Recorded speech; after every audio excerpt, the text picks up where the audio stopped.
बिल्कुल सिस्टमेटिक में चीजें पढ़ाता हूं, पता नहीं काहे को नहीं पढ़ते। दो शंकु हैं, उनकी हाइट 7:5 के रेशियो में है, उनके व्यास 10:21 के अनुपात में है। पूछा यह गया है कि उनके वॉल्यूम का रेशियो क्या होगा। ठीक है ना भाई, बताओ।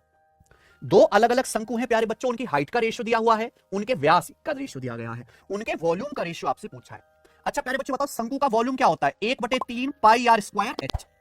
अब ये 1/3 पाई जो है, फिक्स नंबर है कि नहीं, फिक्स वैल्यू है। देखो, रेडियस और हाइट बदलोगे तो कोन का वॉल्यूम बदलेगा। पाई और 3 तो फिक्स नंबर है, यानी कि कोन का वॉल्यूम जो डिपेंड करता है वो किस पे निर्भर करता है? केवल कोन का वॉल्यूम। कोन का वॉल्यूम डिपेंड करता है, डायरेक्टली प्रोपोर्शनल है रेडियस के स्क्वायर गुणा हाइट पे। यानी कि अगर आपको दो शंकु के वॉल्यूम का रेशियो निकालना है तो उनके रेडियस के रेशियो का स्क्वायर और हाइट के रेशियो की क्या कर दीजिए बच्चों, गुणा। यही है। अब सवाल में दिया है दो कोन के व्यास का रेशियो। भाई जो व्यास का रेशियो है वही तो रेडियस का रेशियो होगा। व्यास और रेडियस का रेशियो अलग तो नहीं होगा, है ना भाई। ये व्यास का रेशियो, रेडियस क्या होगी इनका आधा, है ना। जब आप आधा करेंगे प्यारे बच्चों, रेशियो लेंगे तो आधा तो कटने ही वाला है, यानी कि जो व्यास का रेशियो वही क्या है, रेडियस का रेशियो। तो दो अलग अलग कोण है, उनके व्यास का रेशियो 10:21 है, तो रेडियस का रेशियो भी 10:21 ही होगा।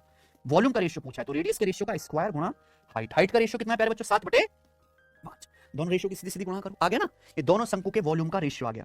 10 का स्क्वायर 100, 21 का स्क्वायर 441 गुणा 7/5। आप जानते हैं कि 5 से 100 कट गया 20 बार, और 7 से कट गया 441, 7 6 42, 2 7 21 63, तो 20:63 है ऑप्शन नंबर सी। ठीक है बच्चों। देखो मैं वैसा मास्टर नहीं हूं कि प्यार प्यार से बच्चों को करूं ना, क्योंकि प्यार वाली जनरेशन है नहीं बच्चों तुम्हारे। हमारा देश ऐसा है ना, जो विकसित राष्ट्र होते हैं ना, वहां के लोगों को ठोक पीट के ठीक किया जा सकता है, प्यार से नहीं। प्यार से नॉर्वे वाले बच्चे सीखते होंगे, है ना, स्वीडन के बच्चे प्यार से पढ़ाई सीखते होंगे, भारत के थोड़ा ना सीखेंगे। मैं तो ठोक पीट कर प्लेन कर दो। मैं अक्सर देखता हूँ बहुत सारे टीचर बहुत मीठा बोलते हैं, बहुत प्यार से बोलते हैं। मैं उस तरह का नहीं हूँ बच्चों, क्योंकि उन्हें बच्चों की परवाह नहीं, उनका सिलेक्शन हो ना हो, वो कहीं अपनी मंजिल तक पहुंचे ना पहुंचे, उनको मतलब प्यार नहीं है बच्चों। मतलब है कि मेरा बैच बनेगा, मेरा पैसा आ गया। मैं वैसा नहीं हूँ। मैं हर एक बच्चे पे पूरा एफर्ट लगाता हूँ, और मैं कंटेंट देने में अपना 100% का 500% देता हूँ कि नहीं। तो इसलिए मैं चिंता करता हूँ, तो गरियाता भी हूँ माँ बाप की तरह। ठीक है बच्चे, और वो आदत डालो झेलने की। तो क्या आ गया वॉल्यूम का रेशियो 20:63। आसान सा।